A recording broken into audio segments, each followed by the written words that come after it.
Hi, I'm Tim Rubble, and welcome to another episode of Adventure Athlete. Today I'm in Riverside, California, up on Mount Rubidoux, one of my favorite rides. Face your fears, live your dreams. What does that mean, and why did I make this video? Yesterday was my birthday, and I turned 51. And fear is something that people put in us since we were very little. And some of it's a safety factor. You know, don't get too close to the edge so you don't fall off into the Grand Canyon, or maybe not to do something risky, or maybe you have to do some risk assessment on that. But my whole life I've been told, it's too hot, don't go out and train. It's too cold, it's gonna rain today, you're gonna get wet. Well, for me, you need to go out and you need to experience those things and learn to be alive and live and plan for it. So yesterday was my birthday once again, and I turned 51. So a buddy I serve with in the military, he stops by about once a week, check up on me, see how things are going. And oh man, did I get the speech about, hey, you're 51 now. You can't be out riding wheelies and, doing your stuff in this Grand Canyon. He watched one of my previous videos, and he's like, you got too close to the edge. And hey, I understand that, but I do take risk assessment into play. But at 51, riding my mountain bike, is that something that I should be thinking of? Stop doing wheelies, stop jumping, stop getting out into this beautiful land and exploring. And my thought process on this whole thing is it's never been more important in my entire life to ride wheelies than it is at 51. Because I stop now, I might not be able to come back like I want at 55, 60, 65, 70. We have a guy that's in our trials club. He's 83 years old, changes his number every year, 83, 84. He still rides motorcycle trials on the motorcycle and does events. And a lot of times he'll check. Still a beautiful finesse rider. And that's what I'm here to talk about, is face your fears in life. And sometimes, not everything is safe. But I grew up with a buddy between my dad and me. He worked for my dad in the hydraulic shop. And he was killed driving to March one day in the car, getting ready to go to work. Wasn't doing anything risky. He was just going out and going to do his job. And for me, it's like if I happen to die on a mountain bike or a motorcycle or paragliding, hey, more power to me. At least I was doing something I love and I was passionate about. I think the most terrible thing would be to die on the way home from work. That would, for me, that would be terrible. Yeah, you're still dead, but you put in a full day of work and you didn't get out and really live. And talking about live your dreams. You got to face your fears. You got to do stuff that maybe you haven't done before. For me, at 51, I reflect back on my life, but I'm setting new goals. What am I doing this year before I turn 52? Well, my plan is to scuba dive is on the list, and that's something that's not a big monetary thing to get into. Pretty much $500 will do your three dives. You can rent all your gear and go from there. I'll do that this summer. Hopefully my wife joins me with that. I don't know if that's going to be okay on her sinuses, or the depth is going to work for her or not, but it's on my list. I'm going to do it. She's not going to stop me from doing it. Not that she would, but she would be encouraging for me to do something like that. And then once I went paragliding, that was something that, I really, really want to do. I want to live and I want to fly. I want to get my pilot's license on that. I know that's a larger commitment. You're probably looking $5,000, $6,000, $7,000 by the time you do all your lessons and then buy your chute and harness and emergency parachute and everything. But it's 4 miles from the house. Would be easy to go out and do and live and enjoy that.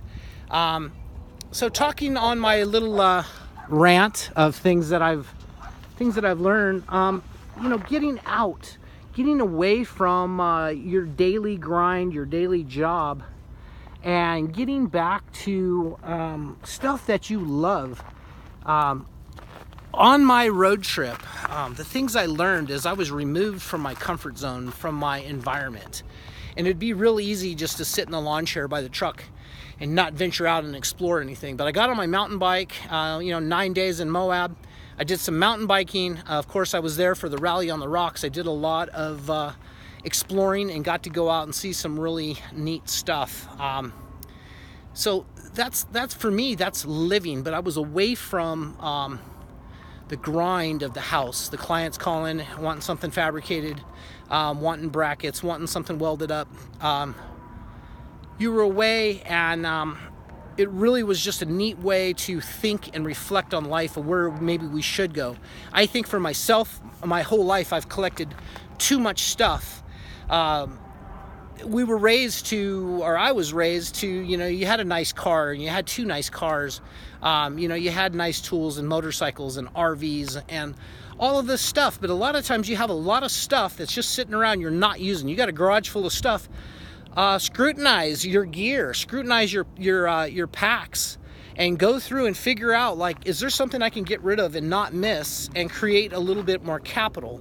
When I drew the business down and brought everything home about 10 years ago now, one of my thought processes on it was, how am I going to get rid of all of this extra merchandise that I have? So for myself, I'm going to flip this camera around a little bit because my arm gets tired.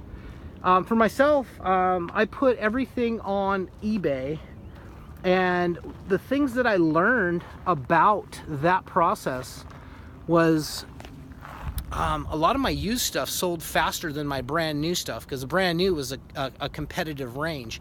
But I priced stuff cheap. I did $9,700 in 1 month selling stuff on eBay, and a lot of that was used stuff, tools, equipment. Then I did some Craigslistings, and I keep paring down. I want the smallest kit that I could be comfortable with. Now, I'm a complicated person, so for instance, you know, I have two bicycles. I have the fat bike and I have the high bike, the e-bike. I'm going to be paring down to just the e-bike. Just 5 years ago, I had 14 motorcycles, and I kept fuel stabilizer in business, because I was only riding really a core of 3 motorcycles. Trials bike, my 950 Super Enduro, and my 570, which was a RFS motor KTM that I had for dual sport and everything else. And then I got the 2-stroke, and then I thought maybe I can pare down to 1 motorcycle, and that's where that 1 bike concept came from. And that, for me, that was something that allowed me, now I ride and I use that motorcycle for everything that I do: adventure riding, trials, extreme enduros, and then just out play riding with the friends, or just doing a nice training ride. So for me, I'm always trying to pare that kit down, and I think for a lot of you out there, you can scrutinize your system. Do you need all of this stuff? Why I had the box van and the truck. 2 years ago last night, I was looking at my memories on Facebook, and we were in Pismo with my stock GMC Canyon, that's now the adventure truck. And it had a Smitty-built rooftop tent on it, and we had a really nice trip. We did like a 9-day road trip together, and we went to Coloma and did some rafting for my birthday. And that was really, really, it seemed like that was 15 years ago. It seems so long ago. I look back to last year, and I had just cut the back of the truck open. Talking about fears, face your fears, live your dreams. A lot of people said, well, I would never cut the back of my $40,000 truck. Well, you're right, you never would, but you would never have the adventure truck either. You would have something else, and what I wanted was a walkthrough. So I got exactly what I wanted. So it's defining what you want and what you really need, scrutinizing. I have a lot of packs, and I'm going to be doing reviews. This is my bicycle pack, but it's also a 3-day pack. It's set up with everything I need to fix the bike, and because the bike takes me deeper into the wilderness, I have to have a few more things to keep myself prepared. I'm a fabricator, I'm a problem solver. I need tools, I need raw materials, maybe some paracord and stuff. It's always nice to have an emergency poncho, an emergency shelter to set up and be able to set that up. So these are the mindset things that I wanted to share with you guys to get you thinking about your kit. You know, we all talk about, do we have the money to go out and do this vacation? I guarantee you probably have stuff sitting in a bedroom, something sitting in the garage, or an extra car, or the RV that's just not being used. So pare your kit down to the stuff that you're going to use. About, gosh, probably been 6-7 years ago, we had kayaks. We had those kayaks for like 8 years, and we used them twice, and we rented kayaks probably 15 times during that period, because it was just more convenient to rent where we were at than it was to lug our kayaks out. Now we have an inflatable, goes inside the adventure truck. Everything I have in that kit is really small and pared down, because it has to be. It's just the bare necessities to be as comfortable as you can to get out and go do some cool stuff. One of the things that I'm thinking about this year is Bob Wells and the RTR. And if you don't know what the RTR stands for, it's Rubber Tramp Rendezvous. And kind of a weird phrase of words there, because I didn't think anybody really wanted to be a tramp. If you're a backpacker, you're a super tramp, and if you're a car driver, you're a rubber tramp. But it's where all these people got together that are doing basically you're a full-time RV living, or wanting to be full-time. But these are some of the not rich people that are doing this type of thing. These are some of the more economical builds that we see, a lot of self-builds and a lot of creativity, and those were the nicest people that I have met on my journeys this year. So I've spent, right now, I think I'm at 61 days that I've slept in the adventure truck since it's been done. And out of my adventures, going to Moab, and Moab was a little disappointing because no one seemed to want to get along. The hikers hated the mountain bikers didn't like the side-by-sides didn't like the Jeep guys, or whatever it is. Me, I'm everyone, and I'm an ambassador to whatever I'm doing. When I'm on the bicycle, I say good morning to every single person I'm in contact with. That gives out a nice vibe. 2 people on the bike trail today were broke down. I stopped and I was going to render some aid. Do you need help with a chain? Do you need help changing your tire? Everyone was good. I continued on. But for me, if you're out doing something and you're passionate and you love that, it's not hard to be nice to people. To me, that's one of the easiest things in life. Right now, we're so divided as a country with politics and religion, and I'm a hiker, and we have all these little tags that keeps us separated. We're all humans. We all have kind of the same needs.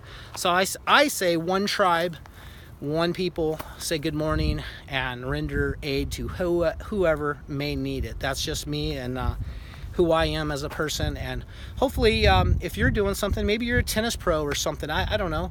But seriously, like, how hard is it to be nice and say good morning to someone? It's nice to be back in San Bernardino. I find San Bernardino is a great place for people to say good morning back. I've probably said good morning 49, 50 times, 55 times today, and I probably have a 90% good morning rate back. So I'm happy with that. That makes me happy. That I can maybe bring a little joy or something to someone's day. So anyway, this is just some of the things that I wanted to get out, that as we get older, people tell us we shouldn't be doing the things, you're not a kid anymore, it takes longer to heal. I understand that. We'll take a quick look at my knee. And that was yesterday's wheelie. I did a quick prep on the bike, and I got all of the sand and everything out of the chain. I put some lube on it, and I got a little bit of overspray on the rear disc.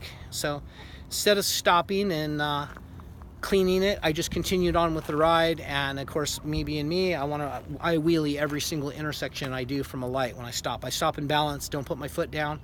And then when the light turns green, I do a wheelie across the intersection. That didn't go well yesterday. So the little thoughts that you're too old to do this stuff, So when you're crashed in the intersection in front of about 100 people, and it was funny. The guy rolls down his window and he goes, "I've seen you do that before. Are you okay?" Yeah, I'm great. Embarrassed, but great. Then I ride past the bus stop, and the guy gets out of the bus stop. He goes, "Man, I must have seen you do that 100 times. I've never seen you crash." I was like, "Until today."